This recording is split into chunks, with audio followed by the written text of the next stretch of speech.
Across America's heartland, a crisis unfolds. Beyond the idyllic landscapes of rural America, a different reality exists. Millions face a silent struggle access to healthcare. The distance to a doctor's office can be a journey of hours. This is the reality of the healthcare divide. For many, the local hospital is a lifeline, now fading away. Since 2005, over 180 rural hospitals have closed. Those remaining often operate on shoestring budgets. The shortage of doctors, nurses and specialists is dire.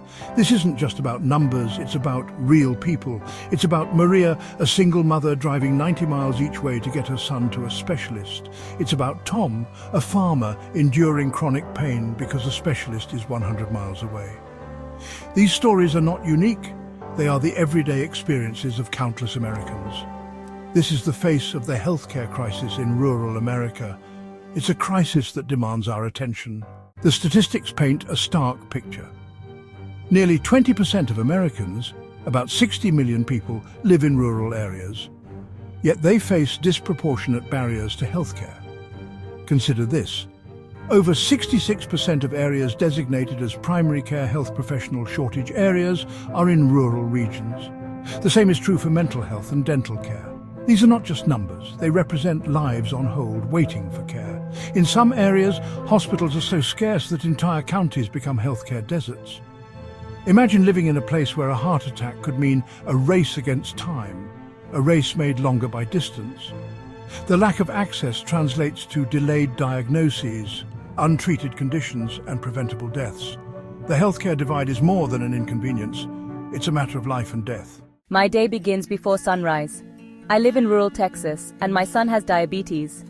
Getting him to his specialist is a 180-mile round trip, a journey I make several times a month. Missing work isn't an option, but neither is missing my son's appointments. Maria's story is a testament to the resilience of rural Americans, but it's also a stark reminder of the system's failings. I'm Tom, a 70-year-old farmer in Nebraska. I've worked the land my entire life, but arthritis now cripples me. The nearest orthopedic specialist is over an hour and a half away. The drive is arduous, the cost prohibitive, so I endure the pain, relying on over-the-counter relief. You learn to live with it. These stories, though different, share a common thread: the struggle for basic healthcare in rural America. Section 4. The roots of disparity. The roots of this crisis run deep. One major factor is the severe shortage of healthcare professionals in rural areas. Lower pay, fewer opportunities for professional growth, and geographic isolation make recruitment and retention a constant battle.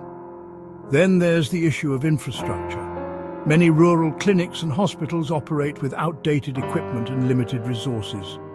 The lack of reliable broadband internet access hampers the potential of telemedicine. Transportation is another major hurdle. Public transportation is often limited or non-existent. For those without reliable vehicles, healthcare might as well be on the moon. These challenges are interconnected, creating a perfect storm that leaves rural communities vulnerable. But amidst the challenges, there are glimmers of hope. Section 5. Seeds of Hope, Innovative Solutions. Across the country, innovative solutions are emerging. Telemedicine, for example, is connecting patients with specialists hundreds of miles away.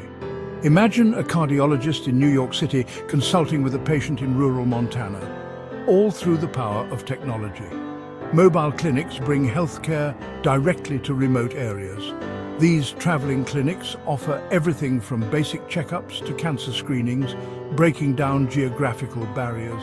Community-based programs are empowering residents to take charge of their health. Volunteer-run health fairs provide free checkups and education. In Hispanic communities, promotores de salud, community health workers, act as bridges between residents and healthcare providers. Section 6. A bridge to build, policy and action. These innovations are making a difference, but they are not enough. We need systemic change to bridge the healthcare divide. That change starts with policy. We need increased funding for rural hospitals and clinics. We need to incentivize healthcare professionals to practice in underserved areas. Expanding broadband internet access is crucial to unlock the full potential of telemedicine. But this is not just a job for policymakers. We all have a role to play. Support your local rural hospitals. Advocate for policies that prioritize rural healthcare. Volunteer your time or donate to organizations working to bridge the divide. The crisis in rural healthcare is a complex problem, but it's not insurmountable. With sustained effort, collaboration, and a commitment to equity, we can ensure that everyone, regardless of zip code, has access to quality healthcare. It's a goal worth fighting for, a bridge we must build together.